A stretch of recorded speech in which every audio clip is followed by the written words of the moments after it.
All right, what's going on, hustlers? Welcome back to the Look Mum, I'm Hustling podcast, episode 41. We're live and direct from Sydney, as we alluded to last week. Yeah, could you imagine one time we'd just be like, we're live from Bali? Yeah, and just go portable. Yeah. Well, we were going to go to Vietnam in February, but that's not happening anymore. No, because the flights is getting too expensive, but I do see the flight updates still come through on my phone. I'm just like, oh. I turned them off yesterday, actually, off the email list because the Google flight alerts were just too depressing. Yeah. But, you know, Tiger Belly, Bobby Lee and his ex-partner Kalila, they went to Philippines and did a bunch of their podcasts in Philippines not long ago. So it's on the cards. We just have to hustle more, I guess, and make some more money. Yeah. Have a little bit more income coming through. Maybe in June we can go. We'll start saving.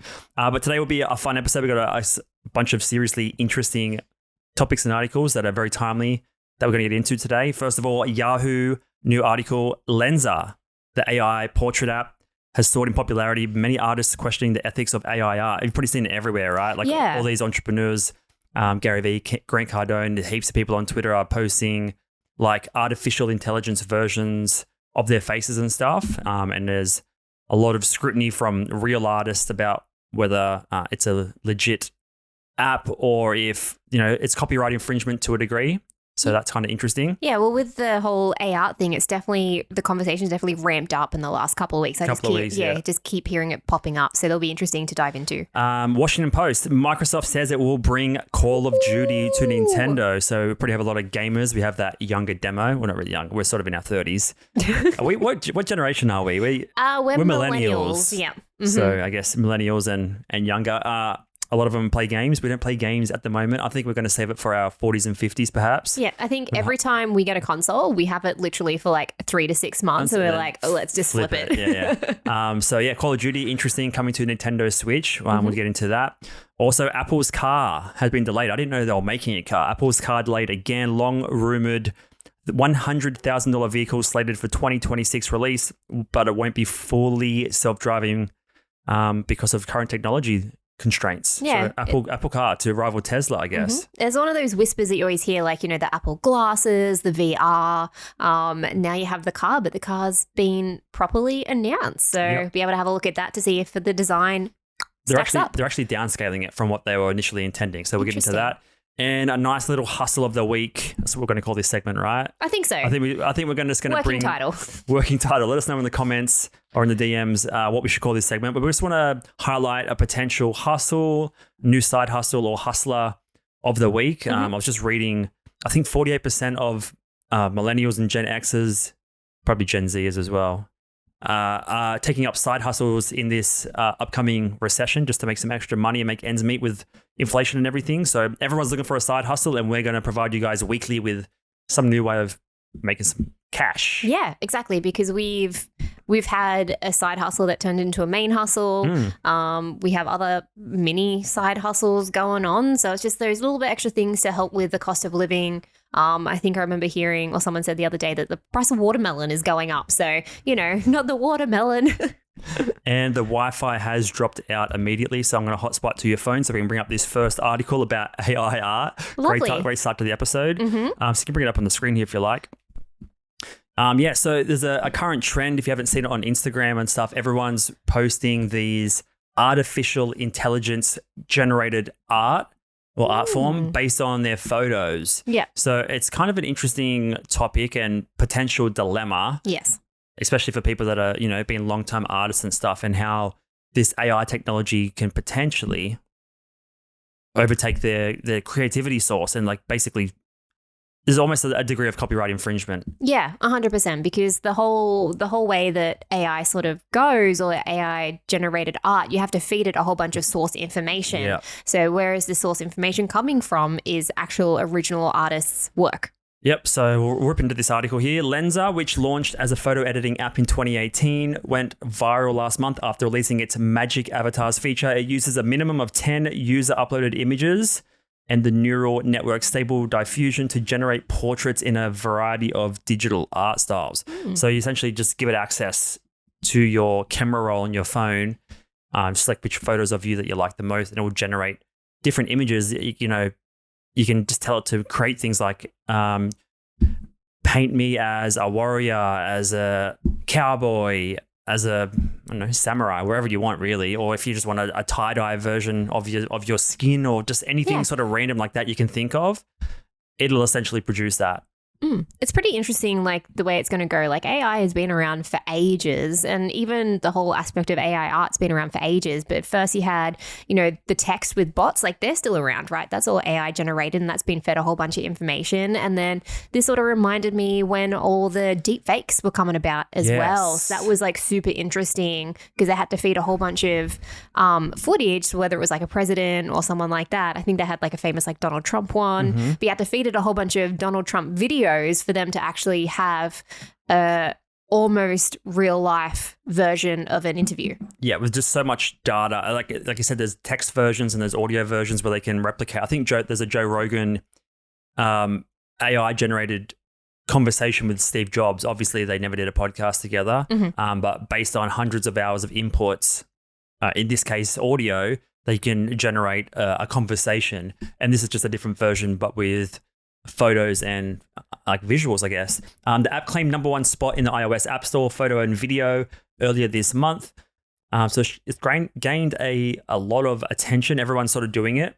For a $7.99 service fee, users receive 50 unique avatars. So it's $8 to get this app. That's interesting. It's almost like, kind of reminds me like a little bit like NFTs as well, right? So you could feed it a whole bunch of different information and you could have like an NFT version of you and like just 50 different versions. Yeah, but I guess the problem which we're going to get into in this article is they have to have a bunch of information in the catalog, like the, right, they have to have it there already. There has to be images and artworks uploaded for it to generate something. You can't just tell it to generate me swimming on the back of a great back whale. What's a real whale?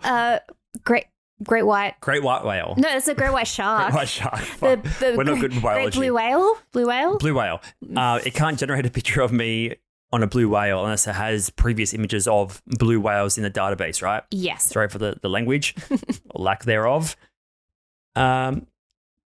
So yeah, it's all over Twitter at the moment, all over Instagram, $7.99 to do that. Now, it raises a few concerns because there's all these weird apps. Like I know there's a lot of controversy around TikTok now about they have in the user agreement, in the terms of services, they can essentially do a lot of background stuff in your phone, looking at what apps you're on, your server, your location, all that sort of stuff.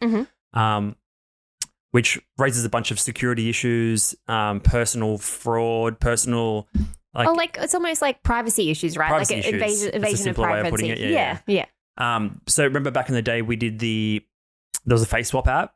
Yes. And then it turned out, I think they were it was like a Chinese app or something that were just taking your data or your photos and stuff, and then they can basically create a new identity using your information. So it's identity fraud. Wow. So there's that. There was also the other one where you make an old version of yourself. We used that before. Maybe you upload your photo and it gives you the old version of you as a grandparent. Yep. And I think that turned out to be somewhat of a scam as well. Yep. And you have like the gender swap ones as well, where you can be male or female. And so they seem fun and like fun and games under the surface, but a lot of the times they're actually potential for a lot of concern. Yeah. Well, think about how many apps, whether it's even something as simple as Google, like do you allow this app to access your photo reel or your photo roll? And as soon as you hit that box, they have access to everything. And most people, like myself, don't clear out my phone. So I've got like 1,000+ photos of just like everything. It could be a snapshot of bank details. It could be a snapshot of, crypto passwords. Exactly. Yeah. People take screenshots of a whole bunch of stuff. So that's just accessible now to everybody. And now me saying that, I'm definitely going to be clearing out some of my photos now.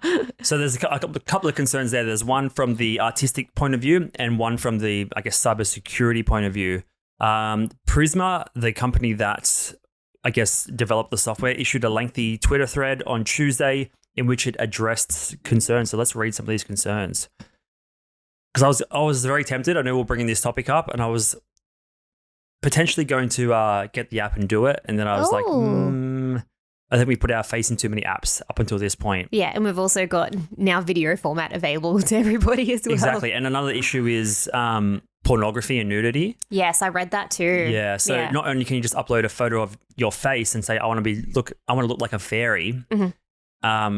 the more nudity and stuff that gets entered, like it's AI, like there's going to be a less distinguishing abilities to filter out like offensive or NSFW type of content, right? Yeah. So if there's a bunch of nudity in there, someone can just type, probably not you, but probably me, nude on a camel. Like, I don't know. Well, I'm going with weird animals today. It was the big issue of deepfakes, right? That's what some people were worried about, was like that you could just put someone's face, like whether it's a politician or someone like on a porno's, I shouldn't say porno, but like a sex worker's body.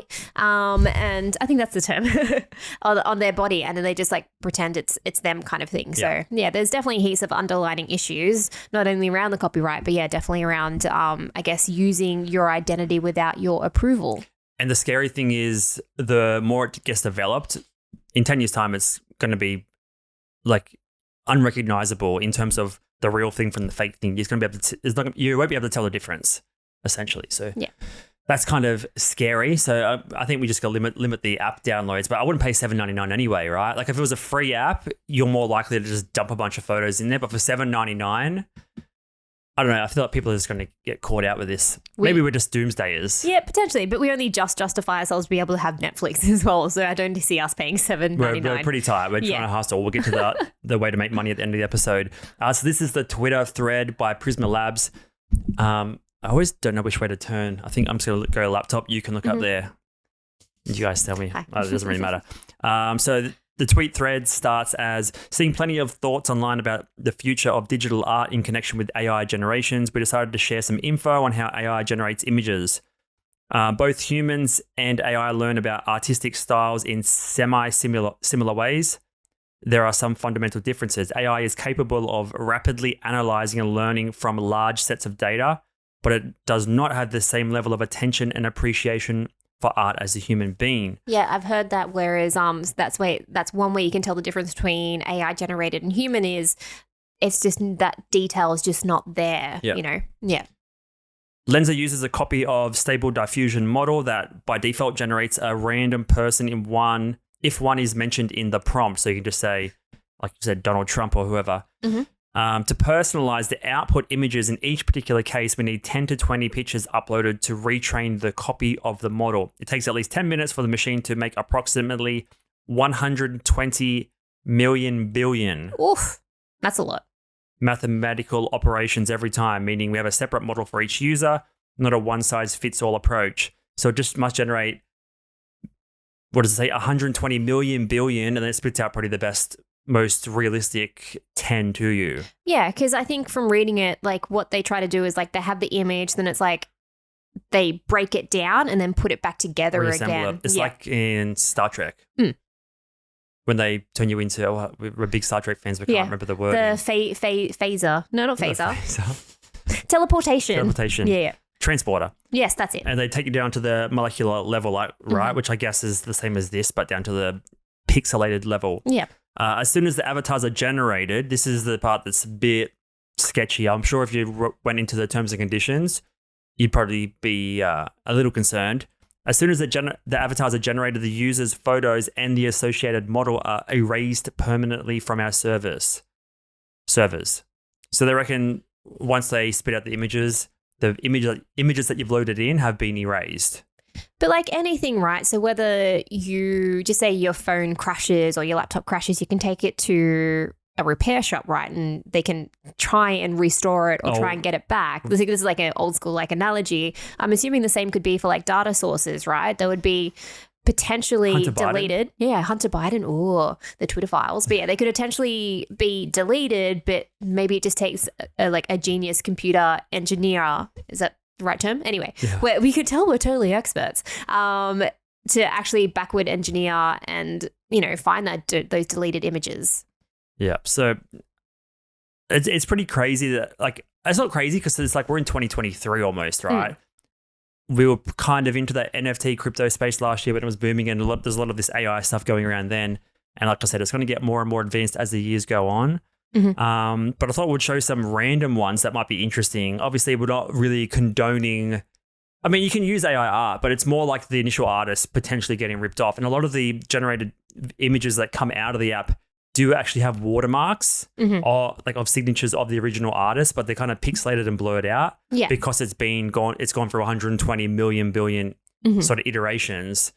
You can't see a lot of the watermarks. So feeling for the artists, especially the ones that are on the digital in the digital realm, and you know, if they have a very unique style, it couldn't just get ripped off essentially. So this is an interesting craze. There's a bunch of them basically going around of doing Wes Anderson types of imagery from different movies. Yeah. So I'll try and make it a bit big so you guys can see it. It's so cool, these here. Ones.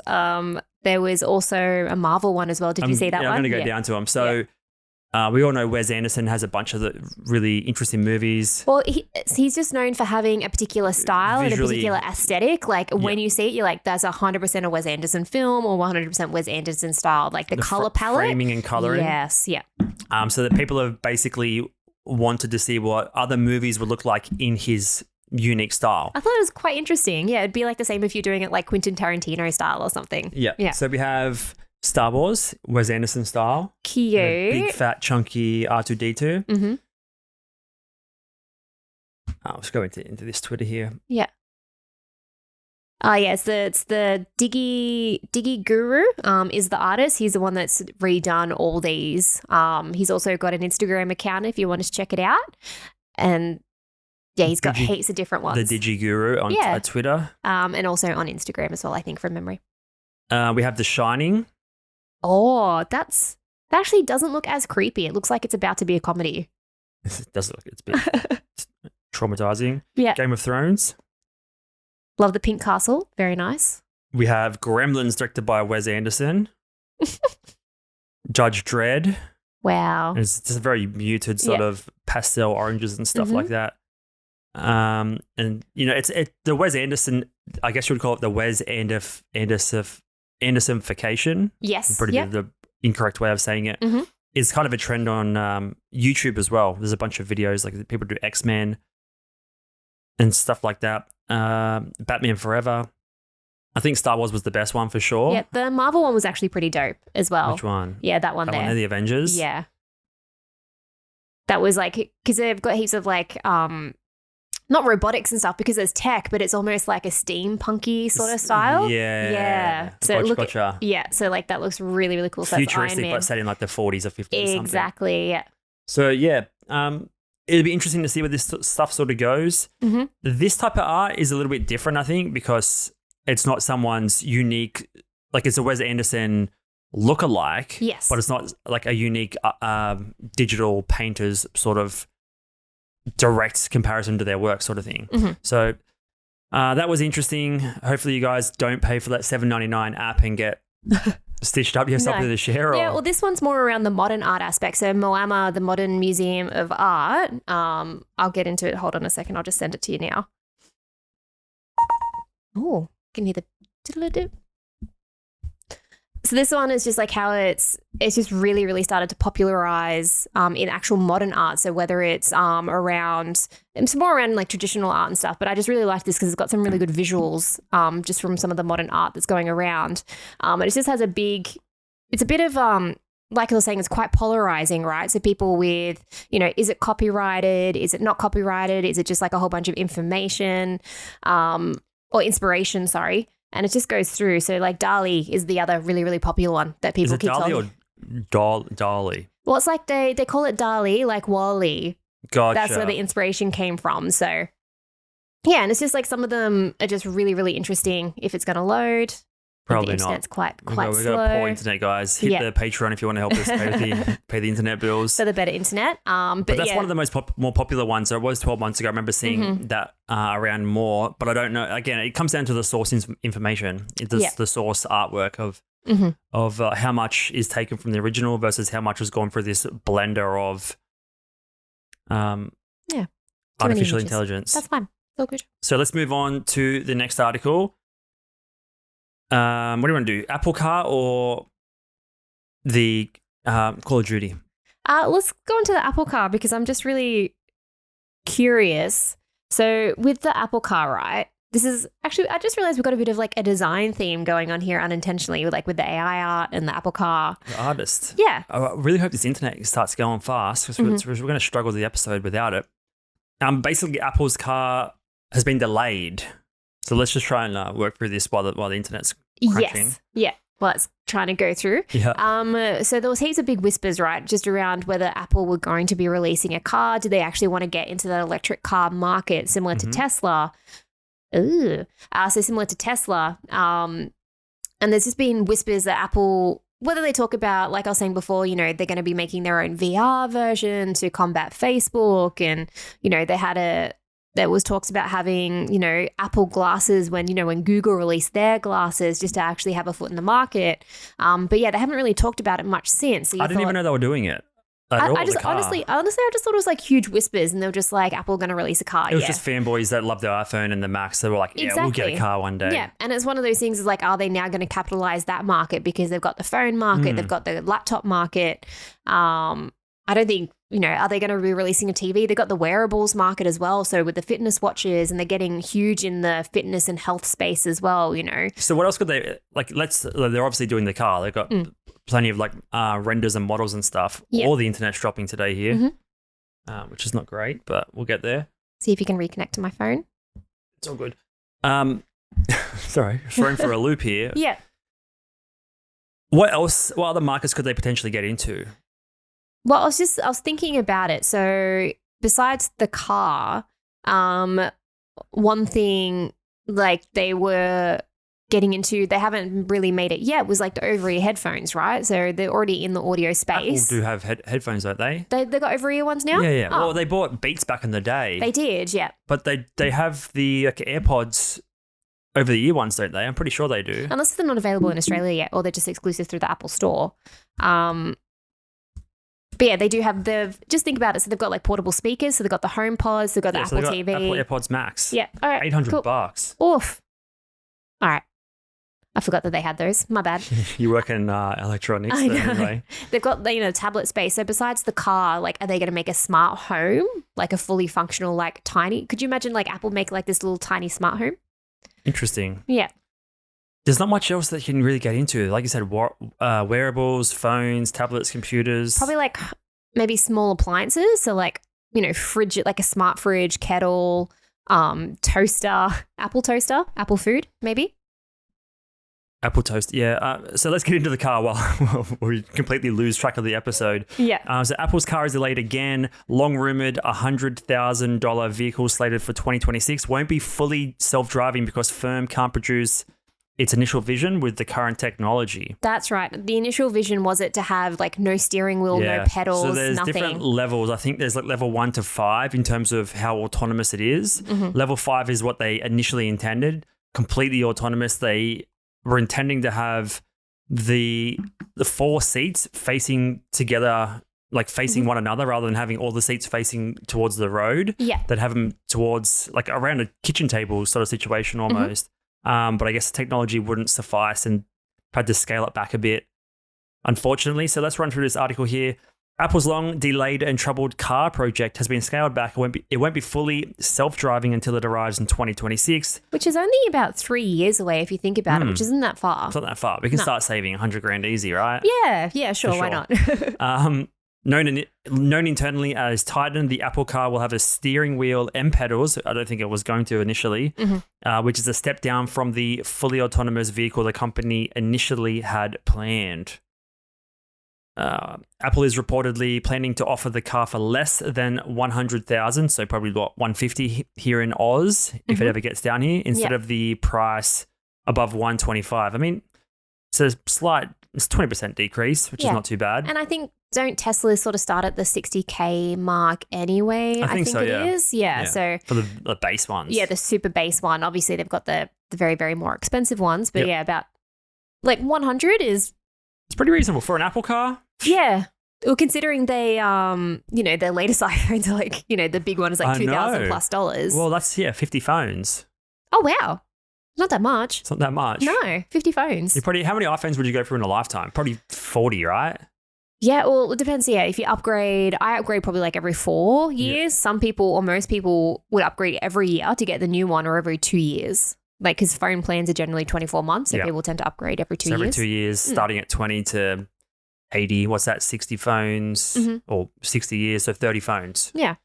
And if they're $2,000 a pop, you're spending $50,000 on phones alone for the course of your life. Wow, price of the car. So save your phone for the next 10 years and invest in an Apple car. Not financial advice, but something to consider. If the software will be supported, Yeah. The car will allow motorists to watch movies and multitask on highways, but it will provide alerts when it's time to switch back to manual control. Mm-hmm. Currently, the AI and machine learning chief John Gianandrea Yep. is heading up the Apple Car project, and Kevin Lynch, known for his work on the Apple Watch, is also overseeing work on the car, states Mac Rumors. Apple's non-existent self-driving car is already being embraced by consumers, as a new survey reveals that 26% of drivers would definitely consider, we're in that 26%. I love the little asterisk marks on either side. Definitely would buying consider. a vehicle from the phone maker, because they don't really miss, right? There's been a few MacBook models that people haven't liked because of the touch bar, or the keypad's been less like technical, or is like not as clicky. What's the word? The keys weren't as sticky or something like that. Right, like just it was, low profile. Exactly. Yeah. Like it was all, that's right. The keyboard was like embedded into the base and people didn't like that. So you couldn't really feel when the button was actually being pressed down, right? And Apple are quite known for, yes, they do have that aesthetic, but they're known for, I guess, waiting, or when they do release a new product, they've really, tested it, really like put conscious effort into the way that it looks, the way that it feels, the way that you can interact with it. That's why a lot of their stuff has that simplistic look or that minimalism look, because they're really conscious about every little aspect that goes into the design. But this, like talking and reading through, have you seen the movie Minority Report? Yeah, I know for a while. That's Tom Cruise. Yeah. So the Minority Report car is like quite similar to like what Apple are trying to do. So it has both versions. I remember in the movie that it has like the steering wheel, the pedal and stuff are all like hidden in. But if you want to drive it yourself, it will pop out. But it's all like self-driving along the highways. The chairs swilter back and forth as well. Well, the big thing that everyone wants these days, and like we have it in our cars, is Apple CarPlay. And they're doing a reprogramming of new software and display coming soon, apparently. Oh, they can just put one of their iPads in there. Yeah, but like what I really like is these design concept of the dash. So you've seen the Tesla ones with a huge screen. They look like a giant iPad. It does, just like stuck on there. But these ones are really cool because they take the entire width of the dash into consideration. Right. So you have the map right in front of your steering wheel there. We'll pull it up if you guys are watching on YouTube or on Spotify. You can see the visuals here. I like the look of that. I love it. Hey, that looks really nice and clean. Really clean. You got the speedo, the map right in front of you, and then your standard sort of CarPlay stuff, petrol capacity, current trip. That's kind of cool, like the map incorporated in behind the steering wheel. Really smart. Yeah, really, really smart. So yeah, I'm down for the cause. No, that looks really. I guess that's the easy part to develop, right? Like the design, right? It's the schematics it's behind the engine that's going to be the hard part. And I believe, this is from, this article's from June, so they would have redesigned it a bit, but I believe they're going to put the equivalent of 4 of like high-end Macs. So they have the M1 chips now, right? And by 2026, they probably have like M2 or M3, whatever it is. They're going to put the equivalent of, I think, of 4 high-end Macs in as the actual operating. Think... Don't quote me on this. I think I remember reading that they were getting potentially someone from Ferrari helping with the car as well. Yeah, so they probably have a bunch of people, ex-employees from Tesla and stuff. Yeah. So just Google the Minority Report car for me, because like it's just one of those things. You're really pushing the limits on the Wi-Fi here today. But it's one of those sort of sleek designs. Beast. See, and it's got like just the very glass top sort of reminded me of it, and just sort of the way that it's designed on the inside with the seats, how they move. See Tom Cruise there? That's what you could imagine the car sort of being. Yeah, very similar. Yeah, because the seats and stuff will swivel around, very slim, very sleek. But yeah, as soon as I saw one of those first Apple car things, I'm like, I feel like this looks like the Minority car. Interesting. Here we go. Let's find a better image because they're all like really blurry. Yeah. Oh, that's because the movie's from like 2006. True. The screen grabs from 96 ain't the best. Yeah, so it's just, normal HD. They're pretty ahead of their time though. Oh, that movie was 100% ahead of its time. All right, pretty creepy. Add that to the date night movie watch list. Yes, I do. I don't mind a good Tom Cruise movie. He's easily hated, but he's also just a boss when it comes to movies. Yeah. Or he doesn't miss. Well, it's like, when you can tell when someone loves movies and loves like doing what they're doing, you can just tell that he just loves. Let's see if Minority Report ranks in 2002. 20 years. Yeah. If it ranks in these top 10 movies, watch it tonight. Tom Cruise, best movies. Sorry, guys, getting a bit off track here. It might be hard because we go Rotten Tomatoes. All right, okay. It's a clear. But like we're like sort of biased decision. to sci-fi though. Yeah, that's exactly right. So if it's one of his best ones and it's sci-fi, it's on the watch list tonight. Yeah. So bear with us as it loads. We really need to get a Patreon and going so someone can pay our bills. Mission Impossible, Maverick, Mission Impossible again, Risky Business. Oh, classic. Edge of Tomorrow, Minority Report number 7, 90% Rotten Tomatoes. Oh, that's a really good result. Gee, I might have to watch this tonight. Is it directed by Steven Spielberg? Spielberg. Sorry, Spielberg. What does it say that? Where's the info?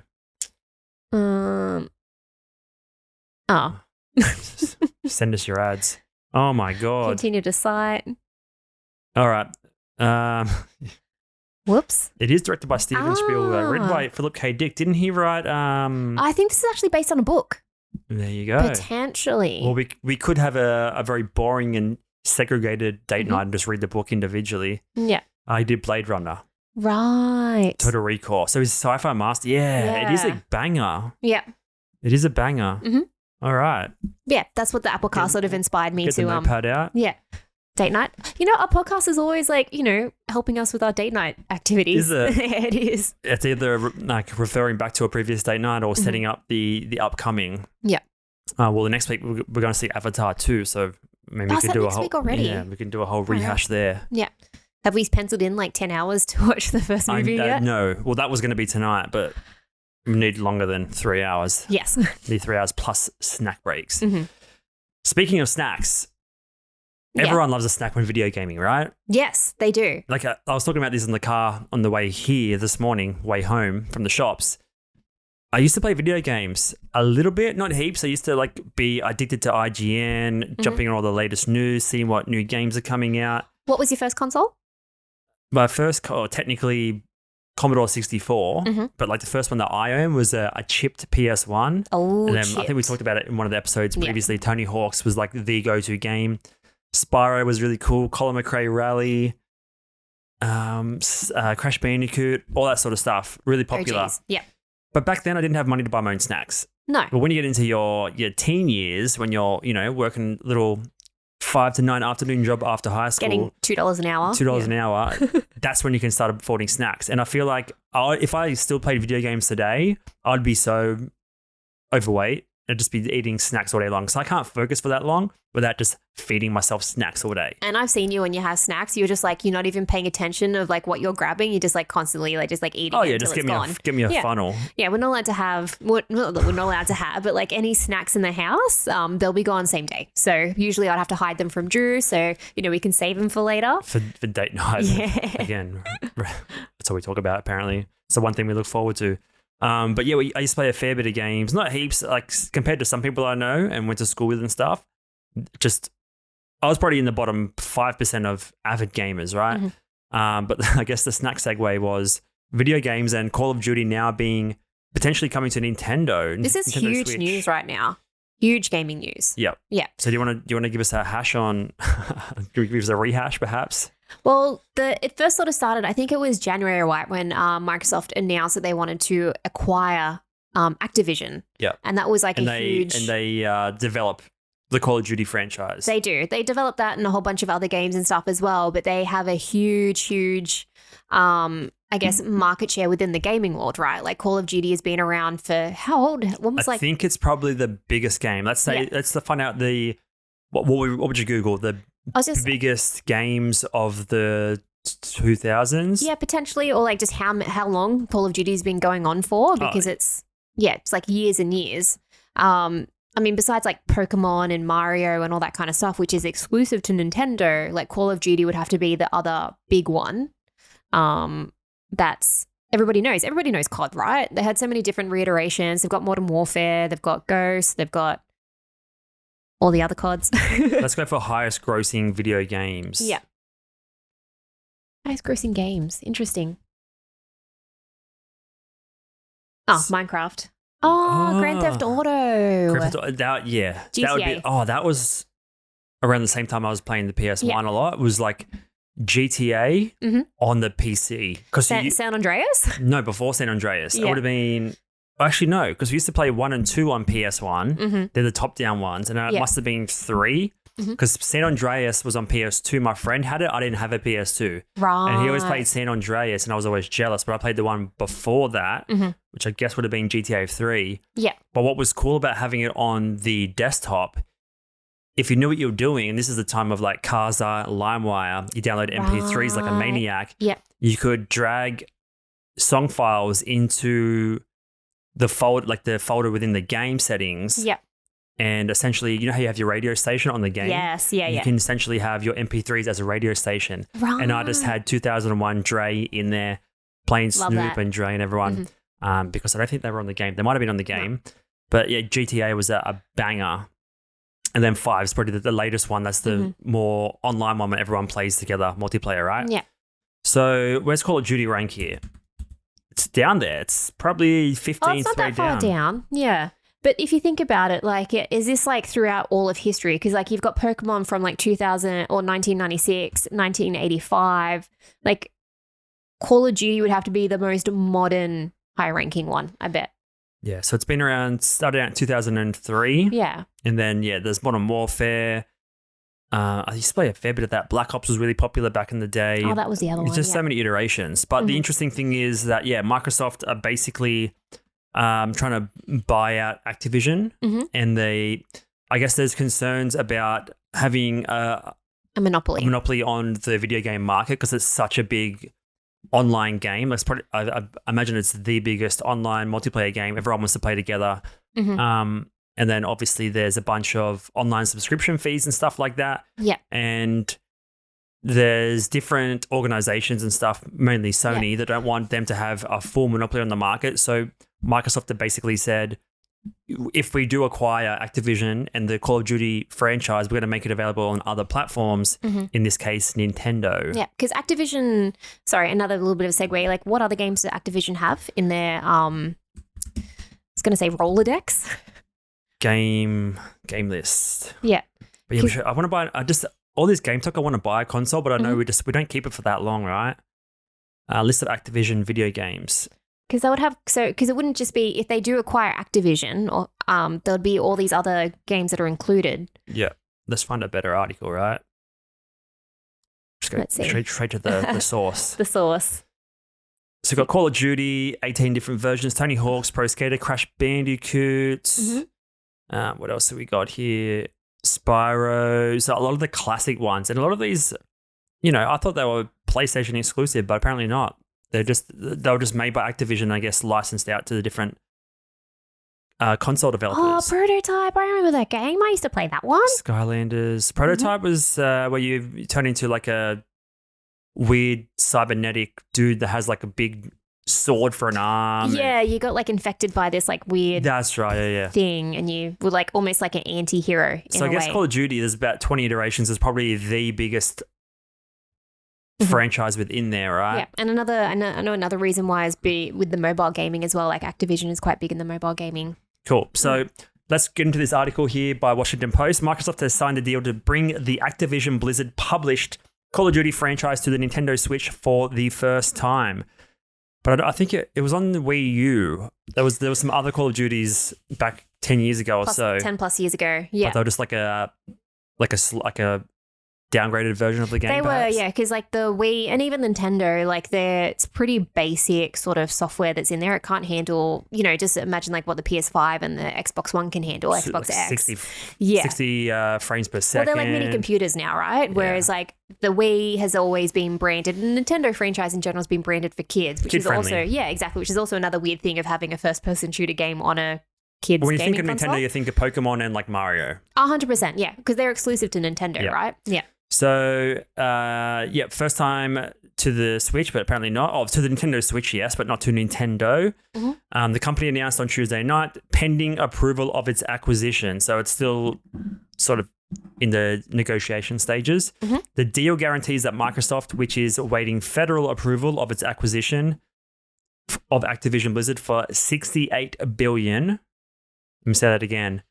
They're waiting approval to buy Activision for $68 billion. That's just pocket change for old mate. Oh, they probably get loans for all that sort of stuff. Oh, they would too, right? Yeah. Make it back quick smart. This would make available the popular first-person shooter on Nintendo Switch for 10 years. So, yeah, they used to have it a little while ago. And they're also announcing that it will be available on PC, Game Store, Steam as well. So, basically, Microsoft is saying we're willing to buy it. We're not going to just hold the game and have it exclusively on Xbox and Game Pass. We're willing to share it out to different platforms so it has a wider gaming base. That'll be super interesting because I know Steam, I think Battlefield or Battleground. Yeah, Battlefield was like the huge one that you could play on PC. Battlefront? Battlefront? Is it Battlefront? I thought it was Battlefield. I can't. I'm getting old, man. Yeah. I'm getting old. I used to play something battle related. Yeah. There was some battles and some guns. That's all I remember. This is a quote from Spencer, Phil Spencer, the CEO. Our plan would be that when the Call of Duty game launches on PlayStation, Xbox, and PC, it would also be available on Nintendo at the same time. But as we just said, like Nintendo is known for like Pokemon and Mario. It's the software or the hardware is like very limited for like a hardcore game like Call of Duty. So whether it be a slimmed down version or like a mobile version. Yeah, they were saying potentially if they wanted to actually keep like the full features, they'd have like a cloud version or a mobile version. If not, they'd have to probably re-release it as a very basic sort of like specs version, I would say. So they've just create a different iteration of the same game. Because they said they did that for the original Wii. Like they had to make a... So they can either slim down the software. Yes. Or they might even, not immediately, but I mean, this is a 10-year deal. They might slowly evolve Nintendo into having better hardware. They might release like a pro version of the Switch or something. Because the only new sort of thing they've released for the Switch is like the OLED, but that's just to do with the screen. Like it has a slightly better chip in it, but it's just got an OLED screen. There's nothing really to make it like a powerful processing machine. Yeah, well, it is known as it's multi-purpose. It's portable and it's desktop as well. Yeah, so it only could be so big if you wanted to keep it portable. Yeah. Interesting. But I guess the main thing is they just want to bring it to a wider array of people.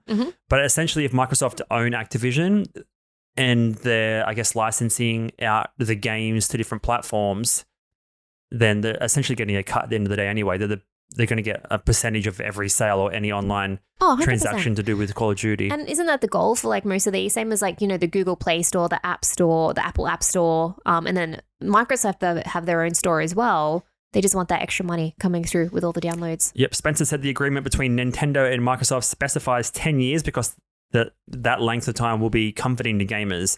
So, you know, you're not just going to get one game and be done with it. And a lot of these consoles are not new, but they've only been around for a couple of years. So it's going to be probably at least 10 years before the next generation comes because I feel like the technology for this stuff is slowing down now. We had a big boom from like 2K to 4K or 1080p to 4K. And it's going to take a while before it like doubles again, right? Yeah, like 8K, like you can get like some 8K TVs and stuff, but the content for it's still not widely available. And then the hardware to actually process that gaming as well as the internet speeds. I think it's going to be 10, 15 years before next generation like flows through. And Sony has still had like issues making their consoles and stuff as well. So there's heaps of people out there that still want a PS5. They're still behind the eight ball with the supply, right? A little bit, yeah. It's a bit better now. Stock flow and stuff is a bit more consistent with the Xboxes and the PlayStations, but still, like it's not, you can't always go into a retail store and pick up a PlayStation that day like you used to. Right. Yeah.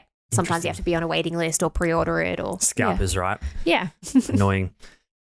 The move comes as Microsoft awaits the Federal Trade Commission's regularity scrutiny over its proposed acquisition, which has faced a significant challenge from Sony, who believe that the potential of Call of Duty becoming exclusive to Microsoft would give the company an unfair advantage in the video game market. So Sony's basically butthurt that they don't own it. Yeah. But what I believe they're very similar in terms of the capabilities of the consoles, right? Yeah, no, 100%. They're both quite powerful. But the difference is in the online exclusivity of certain games and certain content. The ability to play online, like the Game Pass is more popular and better than what's the Sony one called?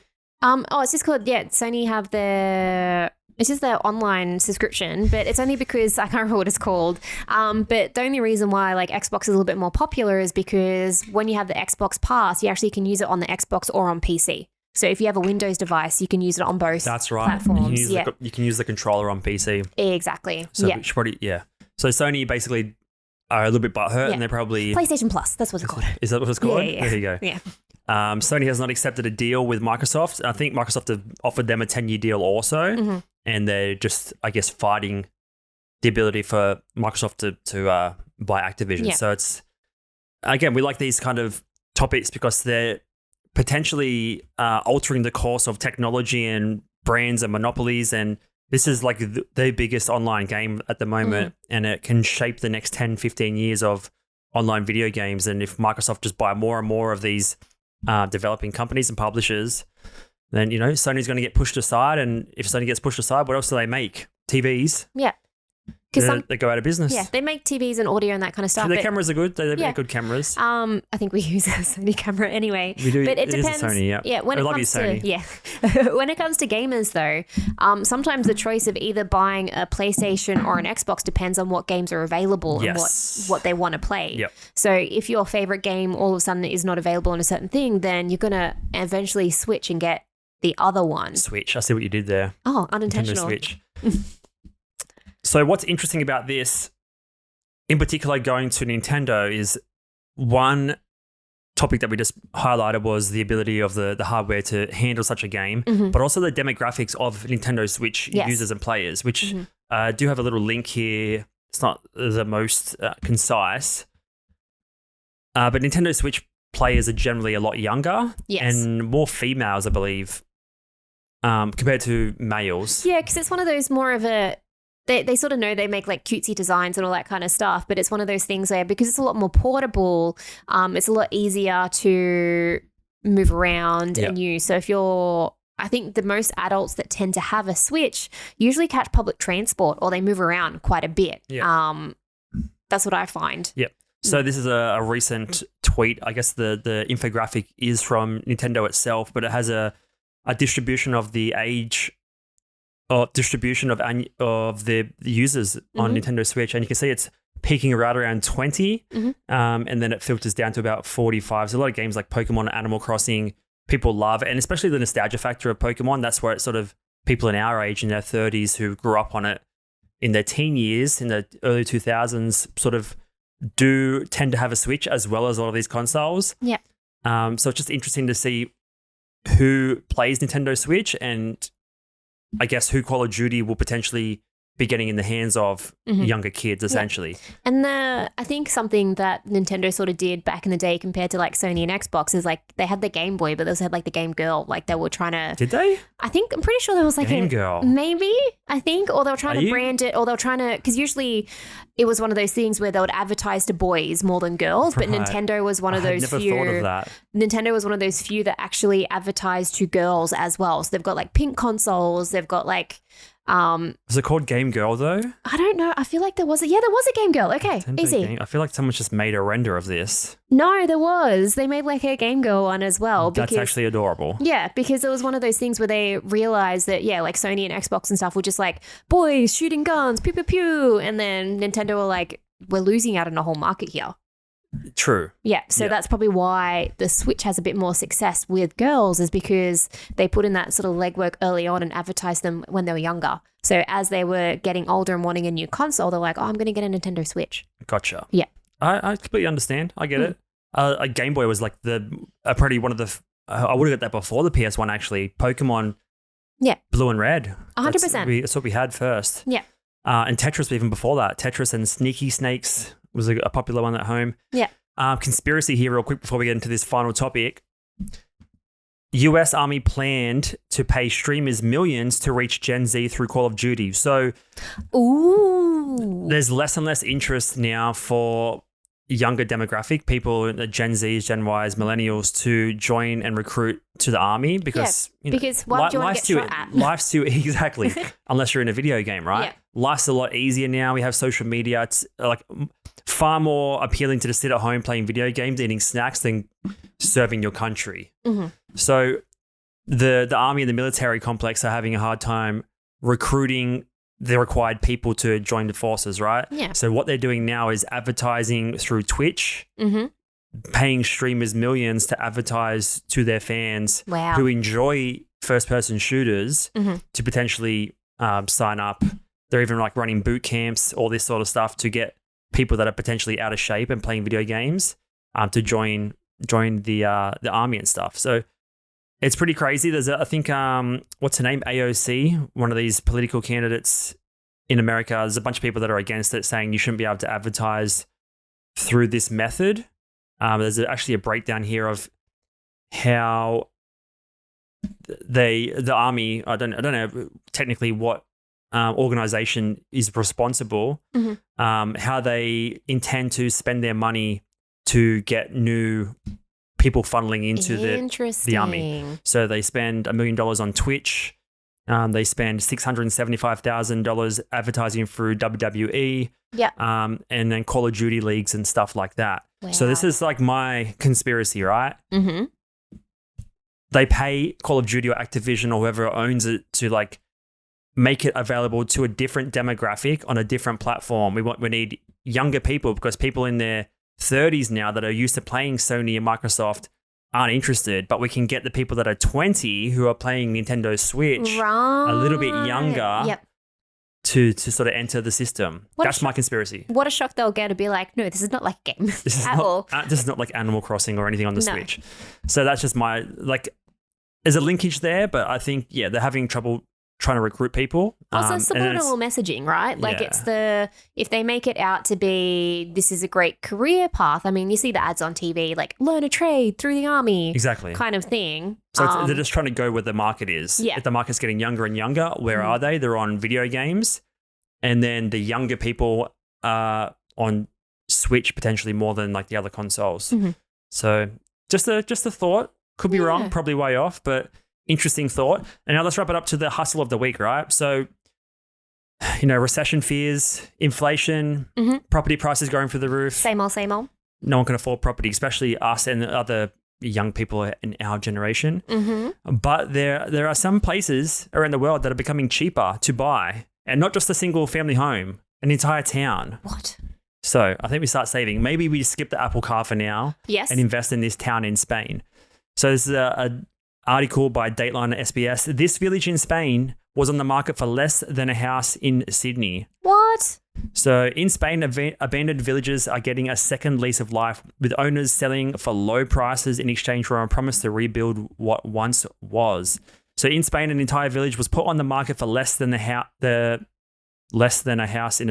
cost of a house in Australia. What is this like in Queensland or Western Australia or something? This is not Sydney. I know Sydney's like looking at 1.2 million to get into a 2-bedroom home. So in Salto de Castro in Spain's northwest was listed for €260,000 or about $400,000. That's cheap. So the village is in the municipality of Fonfria in Zamora, near the border of Portugal, sort of, I guess, near the ancient ruins that we were talking about a few episodes ago. Go back and listen to that one. It boasts 44 dwellings, a bar, a church, a hostel, and a school with several classrooms. It also has a communal swimming pool. That actually sounds like a good... If you want to start a cult, $400K and maybe a couple of years of rebuilding. And don't buy an island. Yeah. Buy a town in Spain. Fucking island, right? Yeah. Buy a town. Yeah.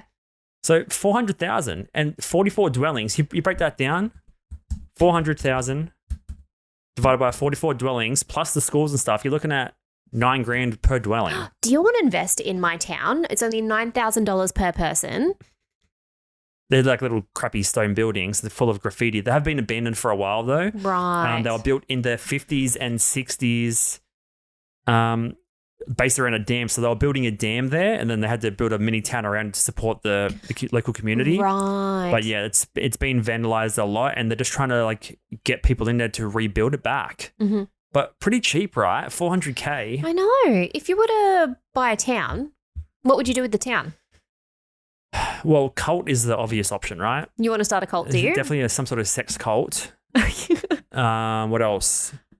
What about a theme park? Theme park. Turn it into a ghost town theme park. So let's have a look at the some images here. They're just the same images that were in the article. It looks pretty small. Yeah.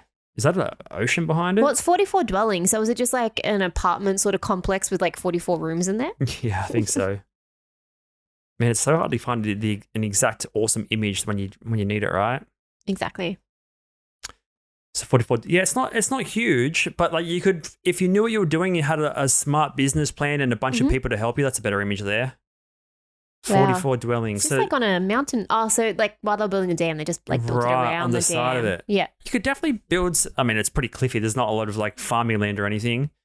But if you want to build a church or some sort of business, perhaps turn it into like a hotel, a Call of Duty gaming hub, esports gaming hub. But it's just interesting that these sort of things are available, right? So if you're looking to make some extra money, or first of all, you have to spend some money. You got to spend money to make money, right? Right. Yeah, that's the. You just drop a cheeky $400K, but if you knew what you're doing, you could probably flip it, do a reno, and flip it for $1 million, double your money. Yeah, turn it into like a little hotel sort of fancy area or something, and so you can buy 4 Apple cars, or this place. What would you do? Actually, what would be more worth it? Like buy 4 Apple cars and rent it out, or buy this place, do it up, and maybe rent out the rooms. Real estate's always going to go up in price as long as it doesn't get vandalized like this place. But it's also how far away is it from a bigger city? Yeah, like how easy accessible is like the local groceries or amenities. Let's pull up Google Maps real quick just to make sure it's not completely in the middle of nowhere. Yeah, we don't want to get caught like with our pants down away from the rest of civilization. I mean, it isn't quite nice. It's near really, a river. really right on the border of Portugal. Yeah. It's near it's another a nice little river. castle. There's probably some fish. Okay. Zoom all the way out. We're not too familiar with the geography of. No, no idea. Oh, it's smack bang right in the middle. Oh, right by in the middle. Interesting. So it's a fair way. Portugal, Spain. Yeah, home away from home. It's pretty far away. I might pass and just get the 4 cars. You want to get the 4 cars instead? Yeah. Yeah. So we'll start planning now. So what is it? 2026 for the cars? What am I doing? Yeah. 400. Oh, you know what? Why don't you get the 4 cars and then rent those out and then use that income to then buy a town? It could take a while though. The price might go up by then after the recession ends. So 2026 is in how many years? 3 years? 3 years, yeah. 3 years is 36 months. Mm-hmm. So divide $100,000. I'm just seeing how much one of these cars is. Let's say it's 150 Australian, right? Oh, yeah. That was probably all 150,000 USD, right? divided by 36 months. We're looking to save $4,000 a month and we can buy one. So that's $1,000 a month, a week. A week, which is, we've done that before. We have. Yeah. For a car though, probably not. We'll probably pass. We're going to pass on both those hustle opportunities. Let us know in the comments below, what would you buy? 4 cars or a town in Spain? Let us know. We'll see you guys next week at episode 42. See ya. Thank you. Bye.